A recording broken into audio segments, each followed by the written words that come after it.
ગાંધીનગર દલિત સમાજના વિવિધ પડતર પ્રશ્નો સંદર્ભે રાજ્યના મુખ્યમંત્રી ભૂપેન્દ્રભાઈ પટેલને રજૂઆત કરવામાં આવી। ગુજરાત રાજ્યના અનુસૂચિત જાતિના કર્મશીલ અગ્રણીઓ દ્વારા ગુજરાતને અસ્પૃશ્યતા મુક્ત રાજ્ય જાહેર કરીને જાતિ આધારિત વસ્તી ગણતરી કરવા માટેની માંગ કરવામાં આવી। દલિતોની વિવિધ માંગણીઓ મુદ્દે મુખ્યમંત્રીને આજરોજ મળવા માટે ગયેલા દલિત કર્મશીલો રાજ્યના મુખ્યમંત્રી દલિતોના મુદ્દે ચર્ચા કરવામાં રાજકીય અસ્પૃશ્યતા પાળતા હોવાનું દલિત કર્મશીલોએ આક્ષેપ કર્યો હતો। પાટીદાર આંદોલનના 255 ફોજદારી પાછી ખેંચી લેવામાં આવ્યા, પણ દલિતોના સામેના કેસો પાછા ખેંચવામાં ભેદભાવ, સફાઈ કામ માટે આધુનિક મશીન વસાવવા, અનુસૂચિત જાતિની લોન સહાયમાં વધારો કરવો, સ્કોલરશીપ, ફ્રી શિપ કાર્ડ, આવક મર્યાદા, ફાળવેલી જમીનોની કબજા સોંપણી, નવી જમીન ફાળવણી જેમાં વિધવા અને વાલ્મીકી બહેનોને પ્રાથમિકતા સહિત 10 મુદ્દાની રજૂઆત કરવામાં આવી। ત્યારે આગામી 23 સપ્ટેમ્બર 2024 સંકલ્પ દિવસ સુધી કોઈ પણ પગલાં ભરવામાં નહીં આવે તો દલિતો કરશે રાજ્યવ્યાપી આંદોલન।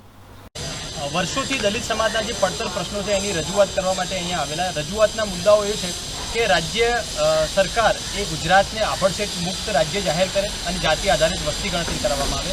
પાટીદારો સામે થયેલા કેસો પરત ખેંચ્યા, પણ દલિત સમાજના કેસો હજી સુધી પરત ખેંચ્યા નથી, તો એ કેસો પરત ખેંચવામાં આવે। સ્કોલરશીપ અને ફ્રી શિપ કાર્ડમાં દલિત વિદ્યાર્થીઓને જે મુશ્કેલી પડી રહી છે એ મુશ્કેલીનું તાત્કાલિક ધોરણે નિરાકરણ કરવામાં આવે।